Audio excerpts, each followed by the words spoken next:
Bien, vamos a continuar. Está con nosotros aquí en el estudio de la emisora Pedro Sánchez Sá.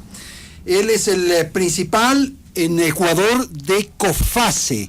¿Qué es COFACE? Buenas noches. Buenas noches, sí.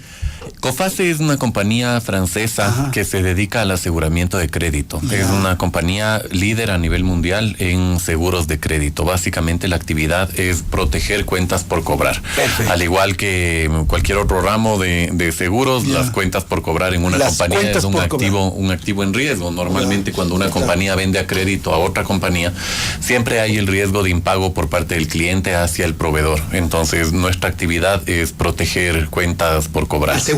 Asegurar cuentas por cobrar. Perfecto. Pedro, vamos a estar con usted en 30 segundos. Simplemente voy a dar a conocer lo siguiente. La empresa Cedatos, empresa que hace encuestas, como ustedes conocen, ha cerrado hace pocos instantes una última encuesta al 15 de septiembre del 2017. La encuesta se levantó, la consulta se levantó el 15 de septiembre del 2017, se ha procesado el fin de semana y ahora ya tenemos datos de lo que se le ha preguntado. Sobre la consulta popular, el 74% de la población aprueba la convocatoria a una consulta. A nivel nacional, a 3/4 partes, esto es el 74% de los entrevistados, aprueban que el presidente Lenín Moreno convoque a una consulta popular.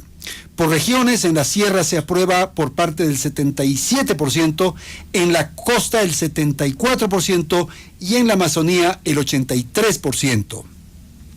Sobre la aprobación, credibilidad y forma de ser del presidente se tiene el siguiente resultado. Esto siempre al 15 de septiembre. El presidente Lenín Moreno registra una aprobación del 77%, una credibilidad del 67.6% y la aprobación a su actitud y forma de ser ha llegado al 75%.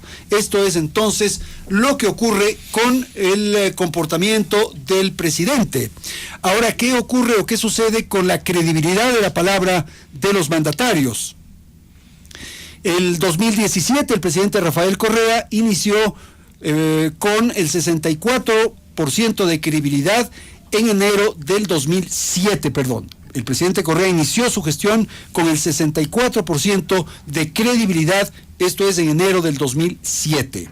Se registraron una serie de cambios y de circunstancias respecto a lo que ocurría en ese momento. Ahora el presidente de la República ha iniciado su gestión, me refiero a Lenín Moreno, con el 67%. El 15 de julio subió al 70%, se incrementó al 75% en agosto y ahora tenemos, como acabamos de señalar, el 75%. Esto es lo que ha ocurrido en esta comparación entre Rafael Correa y Lenín Moreno. Ahora sí, vamos a dar paso al diálogo, a la entrevista con Pedro Sánchez Sá, que es el principal en el país de COFACE. Pedro, quisiera pedirle una apreciación sobre lo que ocurre con el presupuesto general del Estado. ¿Qué significa? ¿Cómo entender el presupuesto? ¿Esa es la hoja de ruta de una nación, de un país? Sí. ¿Es por ese sendero por el cual nos van a llevar en el transcurso de un año, de 4 años, dependiendo para qué se hace el presupuesto? Buenas tardes, le escuchamos. Sí, bueno, es una de las hojas de ruta que tiene un gobierno como una de sus principales cartas de navegación sobre la que va a seguir el plan cuatrienal de actividad. El presupuesto general del Estado da algunas pautas, da una idea de cuál va a ser la prudencia y el orden que va a tener el gobierno en el manejo de las cuentas públicas, y algo que es muy importante y que generalmente los mercados internacionales y los locales también están fijándose para tomar decisiones de inversión. Entonces, básicamente va dando una pauta de cómo el gobierno va a manejar las finanzas públicas. Sí, perdón. Un presupuesto ordenado, un presupuesto equilibrado, da una idea y una señal muy clara a la economía de que el gobierno va a ser prudente, va a manejar el nivel de gasto de acuerdo al nivel de ingresos que va a disponer, y eso incentiva, por un lado, la inversión privada para que los agentes económicos, las empresas y las personas básicamente puedan tomar decisiones de consumo y de inversión, y también para que fuera del país nos vean con una imagen y una percepción región mucho más segura y estable. Finalmente, prestamistas internacionales nos pueden ver con una imagen mucho más solvente, como un país mucho más serio que cumple los compromisos. Okay. ¿No? ¿Cuál es la relación entre el presupuesto, este diseño de manejo financiero, económico, en fin, del Estado, de las cuentas públicas, esto con el riesgo país, que es el otro elemento que evalúa esto que usted dijo al final de la hay pregunta? una correlación directa. Bueno, es importante tomar en cuenta qué es del riesgo país, ¿no? ¿Qué es de esta variable de riesgo país? Y básicamente es un indicador que mide la posibilidad que tiene un país de cumplir con sus obligaciones en el mercado internacional, las obligaciones de endeudamiento que ha adquirido en el mercado internacional. Entonces, básicamente, un mayor indicador de riesgo país significa que ese país puede tener una mayor probabilidad de no cumplir con sus obligaciones que adquiere de endeudamiento. El Ecuador actualmente tiene el segundo nivel de riesgo país más alto de la región, solamente superado por Venezuela. Y comparado, de acuerdo al indicador de JP Morgan, ¿no? Que es el indicador de riesgo país más difundido para el tema de financiamiento. ¿Es el más confiable, el más respetado? ¿Cómo no necesariamente el más confiable, pero sí el más difundido y el que se toma como una pauta para marcar el costo financiero que va a tener un país cuando quiere acceder a endeudamiento, a emitir bonos en el mercado financiero internacional. Entonces, el indicador de JP Morgan tiene actualmente el Ecuador el segundo más alto de la región.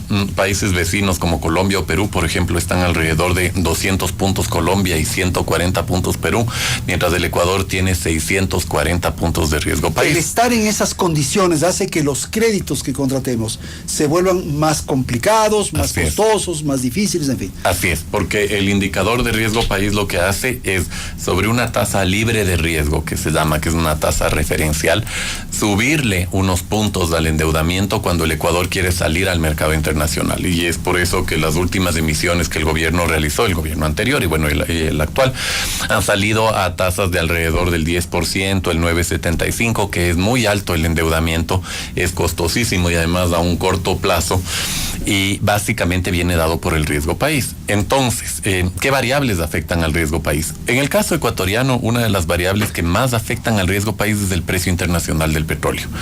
Y ¿por qué? Porque como el Ecuador es un país exportador de petróleo y depende mucho de los ingresos petroleros, básicamente nuestro presupuesto en la parte de los ingresos se compone de ingresos petroleros e ingresos no petroleros, que son los tributarios.